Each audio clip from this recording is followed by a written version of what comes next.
Yo les amis, c'est Bikil. Alors aujourd'hui, vidéo très spéciale. Ça faisait un petit moment que je cherchais l'objet que je vais te présenter là aujourd'hui.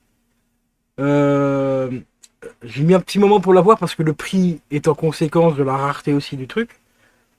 Mais juste avant, on va se retrouver déjà après le générique. Et juste avant, je vais te présenter un petit peu une petite partie de ce que j'ai par rapport à cet objet. Et on va revenir un petit peu sur deux, trois petites choses concernant un événement qui risque de faire un peu polémique quand il va sortir et qui risque de décevoir pas mal de monde, je pense, parce que beaucoup de gens pensent qu'il va être tiré d'un certain arc et en fait que c'est une autre partie de cette chose magnifique. Donc je te dévoile tout ça juste après le générique.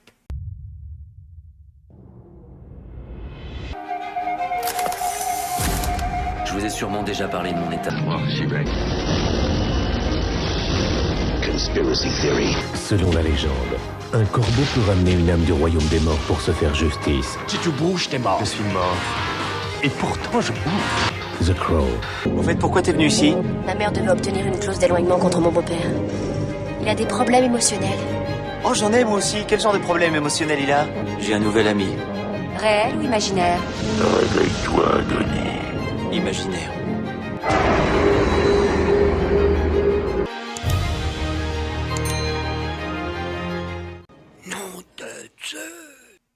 Et voilà les amis, alors aujourd'hui on va parler un petit peu de The Crow.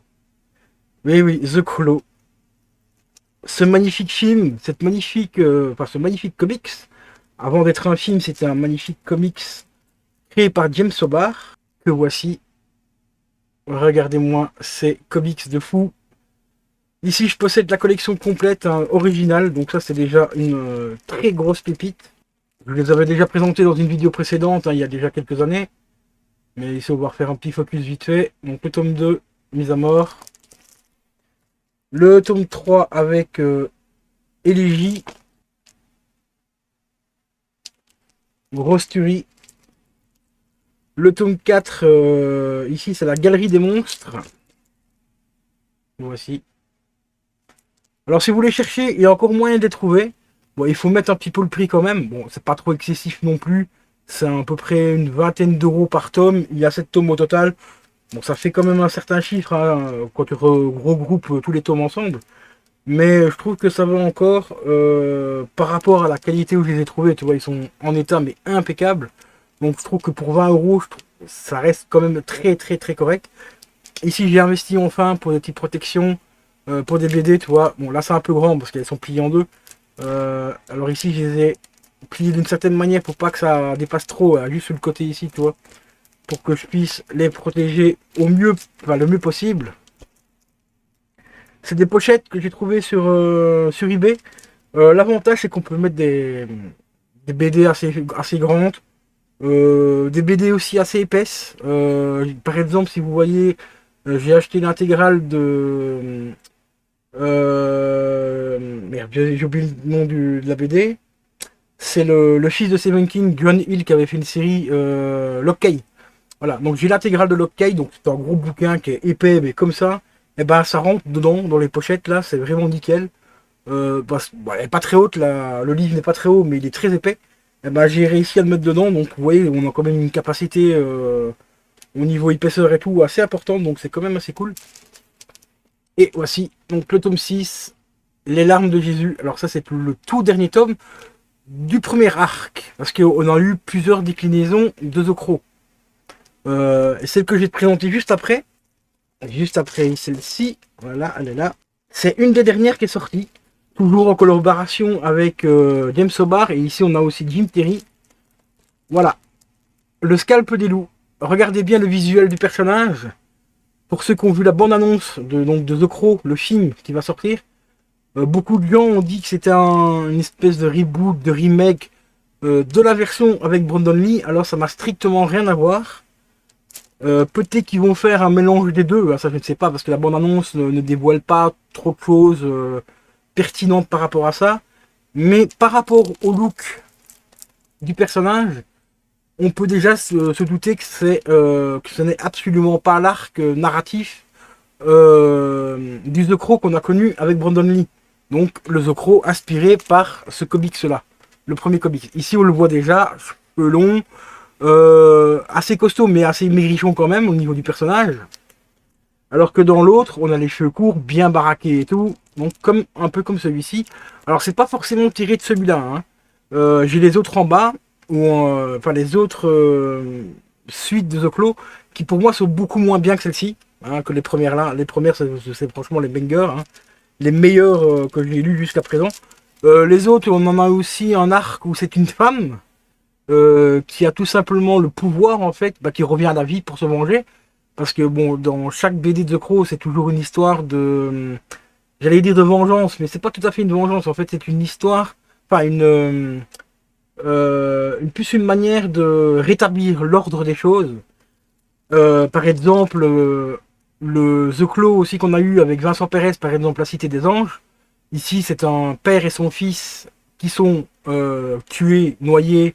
Et le père revient à la vie pour venger son fils. C'est tout à fait normal. Ici, dans le premier The Claw, c'est un couple qui veulent faire en sorte que leur quartier soit un peu plus vivable et tout. Donc la femme qui est jouée donc, dans The Claw, dans le film The Claw, donc la femme de Brandon Lee, va porter plainte contre le propriétaire du bâtiment. Et le propriétaire va envoyer ses hommes de main pour tout simplement la liquider et liquider son mari qui n'était pas présent. Enfin, je ne sais plus c'est lequel des deux qui était présent, enfin qui n'était pas présent. Il y en a un des deux, hein, je ne sais plus. Le début de l'histoire, qui arrive au moment où ils se font agresser, et du coup, lui, il fait partie des dommages collatéraux, mais je crois que c'est plutôt lui qui n'était pas présent. Donc Eric Draven n'était pas présent au moment des faits. Il est arrivé juste un peu après, parce qu'ils ont eu le temps de faire des choses à sa femme. Bref, je ne vais pas rentrer dans les détails ici. Vous avez vu le film comme moi. Et lui, il arrive un peu après, et il fait partie en fait, des dommages collatéraux, hein, tout simplement. Et le corbeau a choisi de ramener à la vie donc Eric Draven pour se venger, venger la mort de sa femme, également sa mort à lui, et en même temps aussi pour liquider un petit peu les personnages comme Tintin, tout ça, qui sont en train de foutre un vrai bordel dans le quartier. Voilà. Alors que ici, celui-ci, et les autres d'avant, on a un The Claw beaucoup plus badass, beaucoup plus vénère aussi, parce que cette BD là par exemple ici, je vais pas vous montrer l'intérieur parce que ça parle, la période de l'histoire est très compliquée, ça parle des certains camps, hein, tu vois, dans les années 40, hein, tu vois bien le genre de camp que je parle. Là aussi c'est pareil aussi, c'est un des prisonniers du camp qui va mourir d'une manière atroce.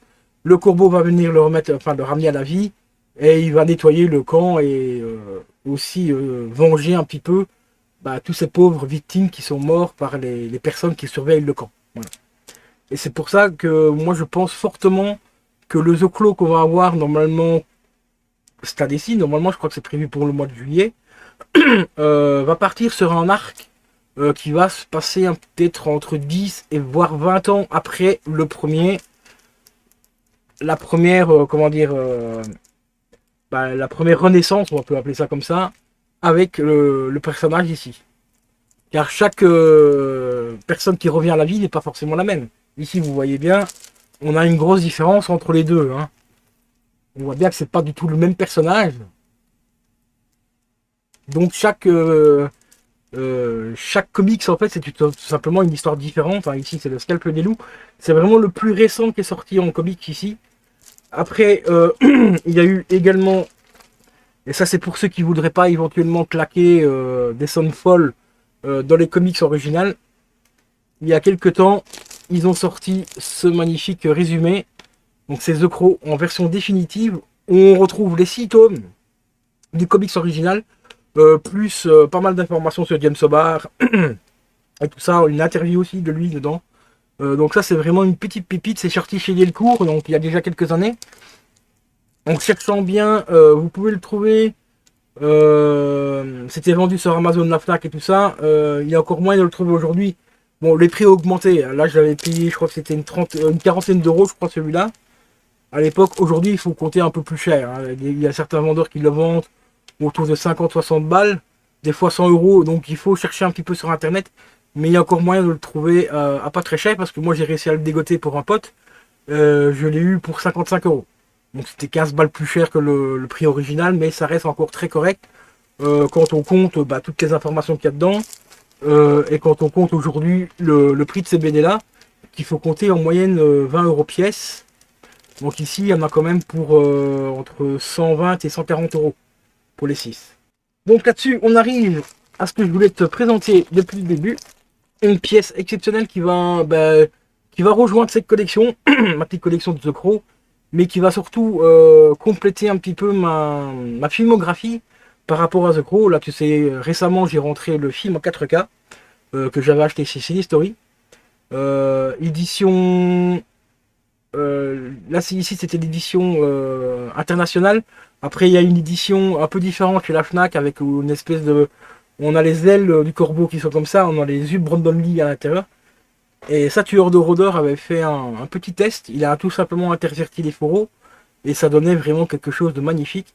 Et d'ailleurs, je recherche le 4K comme ça, avec ce fourreau-là, justement pour remettre mon 4K que j'ai acheté chez Cinestory dans le fourreau de la Fnac. Parce que je trouve que le visuel donne beaucoup mieux comme ça. Et celui que j'aurai là, je le revendrai un petit peu moins cher. On va le revendre à 25-30 balles dans ces eaux-là. Avec le fourreau international, enfin le fourreau classique, on va dire. Mais avec le visuel qui ne correspond pas forcément au fourreau. Hein, donc, voilà. Et aujourd'hui, j'ai trouvé ceci. Cette magnifique petite pépite, les gars. Le dossier de presse en édition française. Là, c'est une grosse pépite. Je pensais pas l'acheter tout de suite. Mais j'ai vu pas mal de gens commencer à suivre le vendeur par rapport à cette vente magnifique. Donc je me suis dit, je vais l'acheter maintenant avant qu'il ne... Enfin, tout simplement avant qu'il me passe sous le nez. Et ici, comme vous voyez, le format est un petit peu particulier. Il est très très haut, mais pas fort large. Ça fait penser un petit peu à la forme d'une VHS. Bon, à part que c'est beaucoup plus haut qu'une VHS. Une VHS, ça fait à peu près cette taille-là. Mais au niveau de la largeur, ça correspond à peu près à une VHS. Et, bon, et sauf qu'ici, c'est un peu plus haut. Hein. Alors, quand on l'ouvre, eh ben, on a déjà la phrase culte du film. Voilà, ici. Petite phrase culte, donc croyez en l'amour éternel, à la vie après la mort, selon une ancienne croyance, l'âme d'un défunt est conduit par un corbeau au pays des morts, mais parfois seulement, le corbeau ramène l'âme pour qu'elle rétablisse le bien. Voilà. Alors ici, la phrase, comme vous voyez, ne correspond pas tout à fait à la phrase, enfin quoique si, il me semble, je sais plus. Il me semble, peut-être dans la Cité des Anges aussi, où ils reprennent à peu près le même genre de phrase. Mais il me semble qu'ils parlaient de vengeance plutôt que de faire le bien. Là, je t'avoue que j'ai un petit doute par rapport à la phrase d'origine. En fait, ici, donc, on lance le film avec Brandon Lee. C'est tout simplement la fille, en fait, qu'ils hébergent. On l'entend réciter ce texte. Ici, on arrive à un plan sur la ville et tout, qui est en feu et tout. Un plan magnifique, d'ailleurs, au passage. Et ici, on tombe, donc, sur... cette partie-là, je suis désolé, ça brille un peu à cause de la lumière. Voilà. Donc on a toute la fiche technique du film. Donc le réalisateur, Alex Proya. La durée du film, 1h41 minutes. La bande originale qui a été créée par César Music. Carrère Music, pardon. Dolby Stereo et ainsi de suite. Distribution presse et ainsi de suite. Donc là c'est Gaumont, machin. Sorti le 3 août. Par contre, on n'a pas l'année. Ça, c'est un peu dommage parce que sur les autres dossiers de presse, j'ai l'année de sortie normalement. Et ici, on a juste la date de sortie, donc le 3 août. Mais normalement, c'est 94, hein, pour ceux qui connaissent vraiment bien le film. Et ici, on arrive hop, sur la synopsis. Voilà, petite synopsis. Je vais essayer de réduire un tout petit peu mon éclairage pour que ça brille un peu moins, voilà. Donc ici, tout ça, c'est le synopsis du film. Donc très joli synopsis. Et comme vous le voyez, il est en état encore très correct, hein, alors qu'il commence à dater. Hein. Parce que les dossiers de presse, normalement, ça sort, je crois, à peu près un petit mois avant la sortie du film officiel au cinéma. Donc ici, ça fait encore partie du synopsis. Non, ici, pardon, c'est pas le synopsis. C'était l'interview de James O'Barr ici. Parce que je ne l'ai pas encore bien découvert avant de vous présenter la vidéo, donc ici c'est vraiment une découverte pour moi en même temps. Donc là on a le synopsis ici, Et tout ça ici, c'est la fameuse interview de James Hobart qu'on peut retrouver également dans le DVD collector et qui est présent également dans le 4K. Ça, c'est déjà un truc que j'avais extrêmement peur, c'est qu'ils ne mettent pas forcément dans le 4K l'interview de James Hobart, mais elle est présente aussi dans la version 4K. Donc ça fait extrêmement plaisir. Et ici, on a un petit texte ici qui est encadré un petit peu ici. Donc c'est tout simplement marqué. J'ai écrit et dessiné The Claw sans songer au futur lecteur. J'ai fait pour moi, je l'ai fait pas pour moi seul, car son histoire découle d'une tragédie personnelle. Voilà, pour ceux qui ne savent pas, en fait, James Hobart a créé le personnage de The Crow, un personnage un petit peu vengeur par rapport à la personne qui a tué sa femme à l'époque. Bon, tué accidentellement, c'est un accident de voiture. En fait, elle a été fauchée par un chauffard, hein, tout simplement. Et depuis ces années-là, James Hobart est en dépression permanente. Hein. Il suffit de le regarder dans l'interview quand le film est sorti. On le voit très bien que c'était un homme qui est blessé, qui a été marqué au fer rouge par la mort de sa femme. Bon, entre-temps, il a retrouvé quelqu'un, mais même sa femme actuelle le dit. Je vois quasiment plus mon mari. La plupart du temps, il est dans la cave en train de dessiner sa BD, donc The Crow. Et on le voit même dans l'interview quand il dessine, par politesse envers le journaliste qui fait l'interview. Il arrête de dessiner, enfin il pose un petit peu son crayon, ou il tient bêtement son crayon dans les doigts comme ça, mais il dessine pas. On le voit, on voit sa main qui commence à trembler, quoi. Tellement qu'il est persécuté par la mort de sa femme, sa première femme, du moins. Et aussi que le seul bien qu'il a pour essayer de estomper cette douleur-là, c'est de dessiner son personnage fétiche, qui venge des familles qui ont été blessées, torturées et tout ça. Et voilà quoi. Donc ici après on a tout ce qui est, donc ça toujours l'interview ici. Donc l'interview fait déjà à peu près 3-4 pages. Alors ici on a toutes les notes de production. Voilà. Donc dossier presse vraiment complet ici pour le coup. Là on a un petit article aussi sur la BO. Enfin un petit article sur le groupe, hein, voilà, qui est juste ici.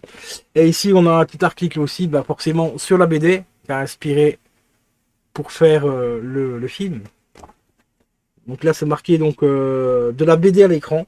Et là on retrouve justement une des scènes phares du film.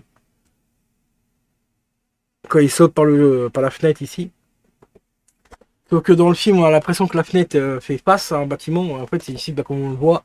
C'est un bâtiment qui... Enfin la fenêtre est vraiment dans le coin. Donc au niveau architecture c'est vraiment très, très gothique et tout. Hein. Alors ici on a un petit truc, ici il faudra que je lise un peu plus, hein, mais j'ai quand même voulu le petit passage ici. Alors à mon avis je pense qu'il parle du scénariste. Il a écrit le script de Massacre à la tronçonneuse, numéro 3 et Freddy le cauchemar ultime le retour. Enfin le cauchemar ultime retour. Donc à mon avis il parle du scénariste. Ici on a quelques petites photos, une petite photo des acteurs. Voilà, du méchant, hein, avec sa soi-disant sœur et son homme de main qui est juste à côté. Donc encore un article complet là-dessus. Donc franchement, un dossier de presse vraiment beaucoup plus complet que tous ceux que j'ai jusqu'à présent. Là ici on a tout ce qui est au niveau de l'équipe artistique. Donc là en partie noire ici. De l'autre côté, on a les acteurs. Hein. Donc on a l'acteur qui joue T-Burn, qui est juste là. On a l'acteur aussi qui nous fait Top Dollar ici. Donc le boss de fin. Hein. Enfin, si on peut appeler ça un boss de fin. On a aussi Skunk ici. Par contre on n'a pas la photo putain. Voilà, il est juste ici. Là on a Tintin. Ici on a Sarah. Donc c'est elle qu'on entend au début du film, hein, qui nous fait la synopsis, enfin le petit message que je vous ai lu juste avant. On a aussi Mika. Donc Mika c'est la sœur en fait du boss, hein, celle qui aime bien les yeux, tout ça. Voilà. Bon, je vais pas vous faire le résumé du film, hein, je pense que tout le monde le connaît. On a aussi donc Funboy. Voilà, Funboy. Donc l'acteur de Funboy ici. Lui aussi qui a eu, malheureusement après le film, une grosse descente aux enfers parce que sur sa page de Wikipédia, pour ceux qui ne le savent pas, c'était marqué quand même l'homme qui a tué Brandon Lee. Alors il faut savoir qu'à l'époque, ils étaient super proches tous les deux. Même lui, il l'a dit lui-même, j'ai tué mon meilleur ami et je m'en remettrai jamais. Et sur sa page Wikipédia, il y a quand même des connards, parce qu'il n'y a pas d'autre mot pour avoir fait ça. Ils ont quand même marqué sur sa page Wikipédia l'homme qui a tué Brandon Lee, quoi. Donc enfin, voilà. Après on a Shelly ici, dans sa robe de mariée avec Sarah. Là, on a la maman de Sarah. Ici, on a l'homme de main. Donc franchement, c'est quand même vachement bien détaillé et tout, hein. Il est vachement complet celui-ci. Ici, on a Gédéon. Donc c'est l'homme qui tient la boutique de revente, hein, un peu comme un peu comme un cash, hein, enfin, un cash converteur, parce que c'est un dépôt-vente en fait, hein. Tu amènes tout ce que tu veux, et il rachète à prix moyen et tout ça. Alors ici, on a tout un article aussi, mais vachement intéressant, parce que je crois qu'il est quand même assez complet aussi celui-là. Donc je regarde un peu plus loin. Voilà, on a un petit passage, quoi. Ici, sur l'équipe technique, donc tout ce qui est en blanc, par rapport à l'équipe technique. Donc là, on a quand même vachement d'infos. Apparemment, on a quelques dates et tout. Bon, je vous l'ai dit, je l'ai pas lu encore, hein, donc c'est vraiment une découverte pour moi en même temps. Là aussi, on a des petites notes sur le producteur, le scénariste. On a encore un petit article sur James O'Barr, donc le créateur de The Crow. Encore une petite note aussi sur un deuxième scénariste. De l'autre côté, on a tout ce qui est sur le coproducteur, le directeur photographe, enfin directeur de la photographie, producteur exécutif, le coproducteur, le monteur aussi. Alors ça, c'est plutôt assez sympa d'avoir eu le monteur avec. Donc vraiment complet celui-là, ouais. J'ai le dit 25 fois, hein, mais c'est vraiment hyper complet. On a aussi un article, enfin une petite note sur le chef décorateur, sur le créateur des décors aussi, la créatrice des costumes et tout. Donc ouais, franchement là, je suis vraiment pas mécontent d'avoir mis la main là-dessus. Vraiment super content là. Ici, on a une fiche technique, enfin une fiche artistique. Donc Eric, Brandon Lee. Alors ici, on a, c'est le résumé de tous les acteurs en fait. Donc ici, on a les noms des personnages et là, bien sûr, de l'autre côté, ici, on a tout le nom des acteurs. Donc ça fait vraiment extrêmement plaisir aussi. Ici, on a aussi les cascadeurs enfin les cascades et les cascadeurs. Donc chef cascadeur, coordination des cascades et tout ça. Donc ça, c'est vraiment super cool. On a exactement pareil de l'autre côté pour l'équipe technique. Donc on a le réalisateur, le co-scénariste, les scénaristes, et ainsi de suite. Chef monteur, décorateur et tout. Le casting aussi. Dans celui-là, je vais vraiment prendre un gros pied à le lire. Là, on a aussi les gens qui ont fait les photographies des maquettes et tout. Sur toute cette zone-là. L'autre côté, c'est tout ce qui est la chanson, donc la bande originale du film. Bon, je suis désolé si vous voyez pas bien à cause de la lampe. Non, franchement, en tant que très grand fan de ce film, là, ça fait vraiment extrêmement plaisir de rentrer ce dossier de presse. Bon, j'ai mis le prix, c'est un des plus chers, hein. Celui-là, lui tout seul, regroupe le prix des autres, hein. 40 €. Mais il est dans un état vraiment impeccable. Et enfin, il est un petit peu juste, un petit peu abîmé ici, un petit peu écorné, un petit peu usé là. Et un petit peu là, mais ça va. Franchement, dans l'ensemble, il est très propre. Ça fait vraiment extrêmement plaisir de rentrer ces petites choses qui nous apprennent un petit peu plus à apprendre. Qui nous donne un petit peu, comment dire, entre guillemets bien sûr, un accès dans les coulisses de nos films favoris. Et Dieu sait que The Crow fait partie de mon top 10 des films, hein. The Crow, là, c'est une grande histoire d'amour avec ce film.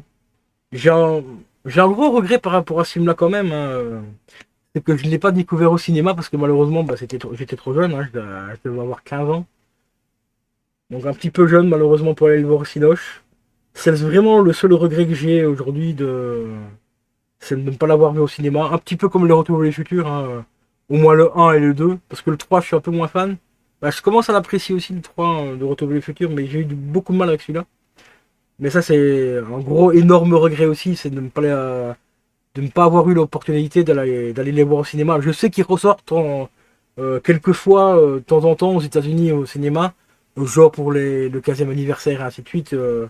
Et même il y a même certains fans qui organisent des journées où ils passent tout simplement la trilogie complète dans le cinéma et tout. C'est une grosse fête aux États-Unis et tout ça. Mais bon, malheureusement, par chez moi en Belgique, ça n'arrivera jamais. Enfin, c'est pas prévu en tout cas, et encore pour ces années-là, c'est pas prévu non plus. Même pour les 35 ans du film, ils ont rien fait de spécial, donc c'est vraiment dommage. Donc voilà les amis, on arrive à la fin de cette vidéo. Le dossier presse de The Claw avec Brandon Lee. Film vraiment intemporel pour moi. On peut le regarder encore dans 20 ans, il passera toujours aussi bien. Donc voilà. Sur ce, je vais vous laisser les potes. C'était Bikey187.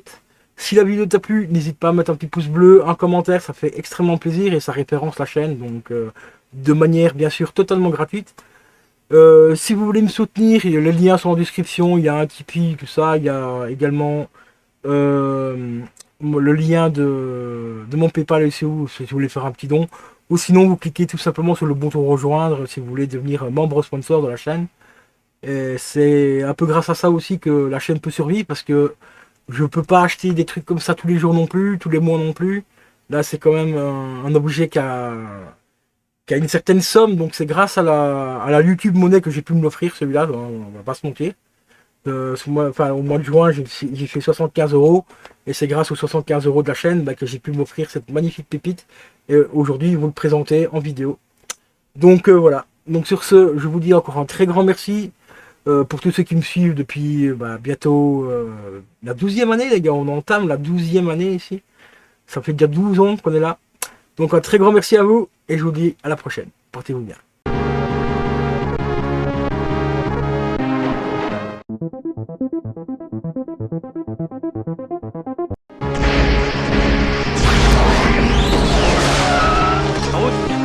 Là où on va, on n'a pas besoin de route.